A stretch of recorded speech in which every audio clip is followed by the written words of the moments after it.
Some battles are won by superior numbers, some are won by superior weapons,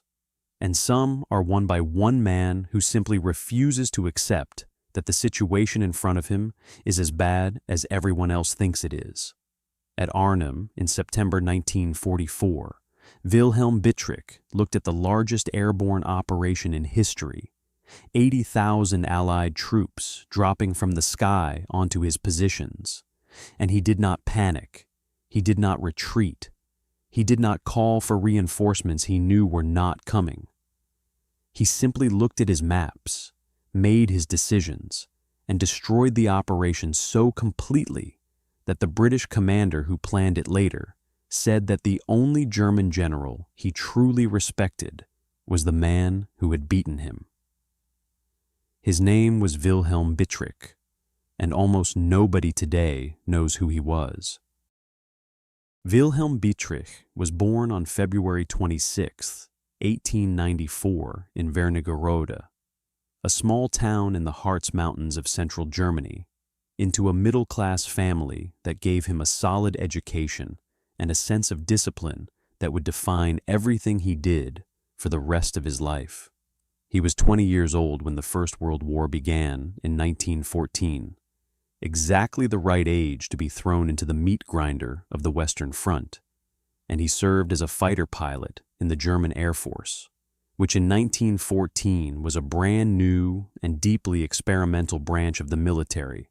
that attracted exactly the kind of young men who were drawn to risk and to the idea that individual skill and courage could make a difference in a war that was rapidly becoming about industrial-scale slaughter rather than anything a single person could influence. He was good at it. He survived 4 years of aerial combat, which was an achievement that cannot be overstated given the casualty rates among fighter pilots on both sides, and he came home in 1918 to a Germany that had lost the war and was falling apart at the seams. The years after the First World War were hard for men like Bittrich, men who had given everything to the war effort and come back to find that the country they had fought for had collapsed into political chaos and economic misery. He drifted through the 1920s, trying to find his footing in a Germany that had no use for the skills he had spent 4 years developing, working various jobs, watching the political situation deteriorate, and gradually moving toward the nationalist movements that promised to restore the order and the national pride that the Weimar Republic seemed incapable of providing. By the early 1930s, he had found his way to the SS, joining the organization that was rapidly transforming itself from a political bodyguard unit into something far more serious and far more dangerous. And he brought to it the same qualities he had demonstrated as a fighter pilot: technical competence, coolness under pressure,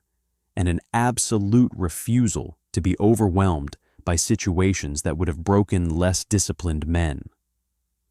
He rose steadily through the SS ranks during the 1930s, demonstrating the kind of professional military ability that got officers noticed and promoted in an organization that was simultaneously a political instrument and an increasingly serious military force.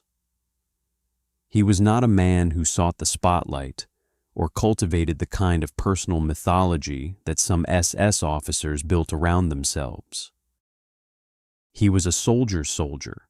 the kind of commander whose men trusted him because he knew what he was doing, and because he never asked them to do anything he was not prepared to do himself. And that quality of quiet professional competence served him extremely well as the SS expanded and the war approached, and the Waffen SS began to develop into one of the most formidable military forces in the world. When the war began in 1939, Bittrich was already a senior SS officer with the experience and the reputation to command at a significant level, and he fought through the early campaigns of the war, building a combat record that established him as one of the most capable commanders in the Waffen SS. He fought in France in 1940, in Yugoslavia in 1941, and then went east to the Soviet Union where the real war was. The war that would consume more men and more material and more human suffering than anything the Western Front had produced in 4 years between 1914 and 1918. On the Eastern Front, Bittrich commanded the SS Division Das Reich and then the SS Division Hohenstaufen, leading his men through the grinding, attritional warfare of the Eastern Front with the same professional thoroughness he brought to everything, building a reputation as a commander who could be relied upon in the worst situations to find a solution when other commanders had given up looking for one. He was not a man without complications. The units he commanded on the Eastern Front were involved in atrocities, as virtually every German formation that fought in the Soviet Union was involved in atrocities, because the war in the East was conducted according to a logic of racial extermination that made atrocity not an aberration, but a policy. The question of how much Bittrich knew and how much he ordered and how much he simply permitted to happen is one that historians have debated without reaching clean conclusions, and it is a question that applies to almost every senior German commander who fought in the East and survived the war. What is clear is that Bittrich was a professional soldier who understood that the war he was fighting in the Soviet Union was not a conventional military contest, but something far darker, and that his professional effectiveness as a commander cannot be separated from the context in which that effectiveness was deployed. By 1944, Bittrich commanded the 2nd SS Panzer Corps, one of the most powerful armored formations in the German military, and it was in this role that he found himself at the center of the most dramatic episode of his career, and one of the most dramatic episodes of the entire war in the West. Operation Market Garden was Field Marshal Bernard Montgomery's plan to end the war by Christmas 1944. The concept was audacious to the point of recklessness. The largest airborne operation in history would drop 3 Allied airborne divisions behind German lines in the Netherlands, seizing a series of bridges over the major rivers that stood between the Allied front lines and Germany itself. Ground forces would then advance along a single narrow corridor, crossing each bridge in turn and driving deep into Germany before the Germans could recover from the shock of the airborne assault. The furthest bridge, the bridge at Arnhem over the Rhine, was the prize that would make it all work, and it was at Arnhem that everything fell apart. What Montgomery's planners did not know, or did not adequately account for, was that the 2nd SS Panzer Corps was resting and refitting in the area around Arnhem when the operation began on September 17, 1944. The Corps was under strength and tired from the fighting in France, but it was still an experienced and formidable formation, commanded by a man who had spent years learning how to respond effectively to unexpected crises. And when British paratroopers began dropping from the sky onto his positions on the afternoon of September 17th, Wilhelm Bittrich responded with a speed and a clarity of decision-making that would prove fatal to the entire Allied operation. Within hours of the first Allied paratroops landing, Bittrich had assessed the situation, identified what the Allies were trying to do, and issued orders that would shape the entire battle. He sent the 9th SS Panzer Division Hohenstaufen to contain the British 1st Airborne Division that was trying to reach the Arnhem Bridge,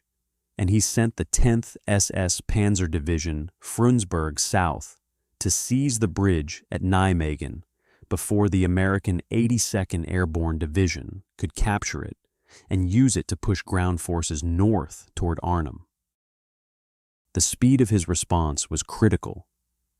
The entire Allied plan depended on German paralysis in the first hours of the operation, on the assumption that the shock of the airborne assault would give the Allies time to seize their objectives before the Germans could organize effective resistance, and Bittrich's immediate and decisive reaction destroyed that assumption before the first day was over. The battle that followed was 9 days of some of the most intense urban fighting of the entire war. The British 1st Airborne Division, one of the finest formations in the Allied order of battle, was surrounded in the western suburbs of Arnhem and systematically destroyed by Bittrich's forces. A small force of British paratroopers under Lieutenant Colonel John Frost managed to hold the northern end of the Arnhem Bridge for 4 days against everything the Germans threw at them, one of the most extraordinary feats of arms of the entire war.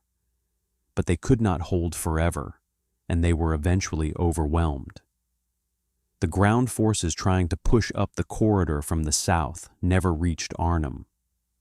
The operation that was supposed to end the war by Christmas ended instead with the evacuation of the shattered remnants of the British 1st Airborne Division across the Rhine on the night of September 25th.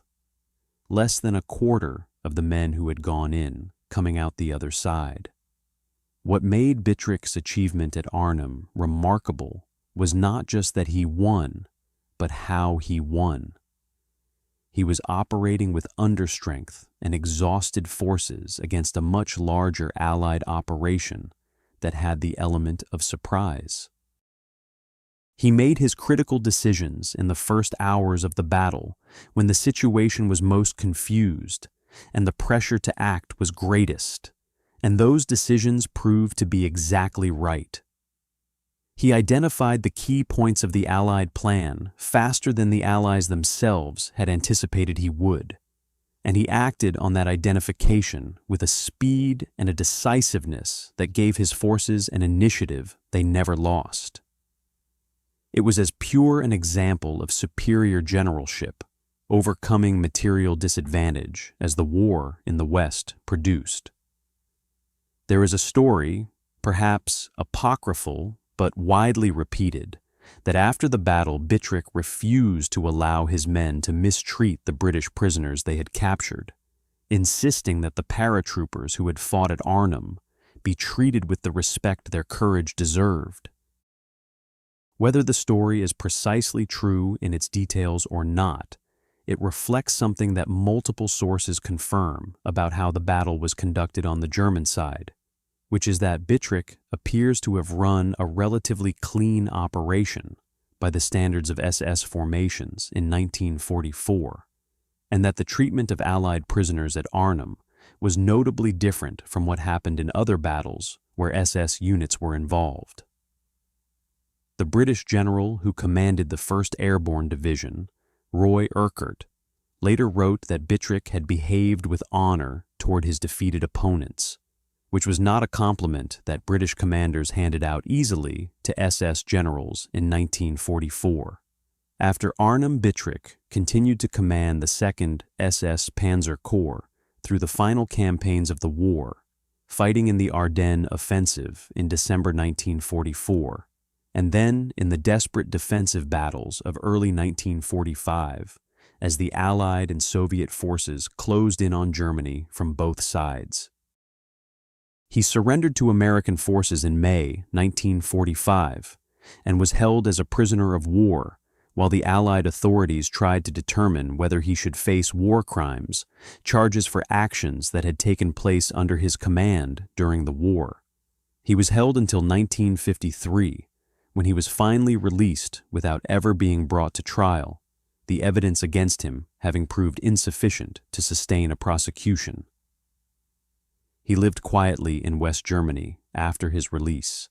and then moved to France, where he spent his final years, which was an unusual choice for a former SS general,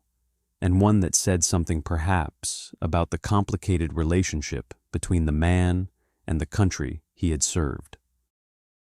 He died in Wolfratshausen in Germany on April 19, 1979, at the age of 85, having outlived most of the controversy that had surrounded him and most of the men he had fought against at Arnhem, where 35 years earlier he had won the greatest victory of his career against the largest airborne operation in history. The British paratroopers who fought at Arnhem never forgot him. Some of them, in the decades after the war, acknowledged that they had been beaten by a better general on that particular day, which is not an easy thing for a soldier to say about the man who destroyed his unit, but which reflects the particular respect that soldiers sometimes develop for opponents who beat them fairly and treat them honorably in defeat. Bittrich was a complicated man who served a criminal regime and commanded forces that committed atrocities in a war that was defined by atrocity, and none of that can be separated from his story or from any honest assessment of who he was. But at Arnhem, in 9 days of fighting in September 1944, he demonstrated a quality of military leadership that very few commanders on either side of the war ever matched, and that is part of his story too. A bridge too far. That is what they called Arnhem afterward, the bridge that the Allies could not reach, the bridge that was one step beyond what the operation could deliver. Wilhelm Bittrich is the reason it was a bridge too far. And now you know his story.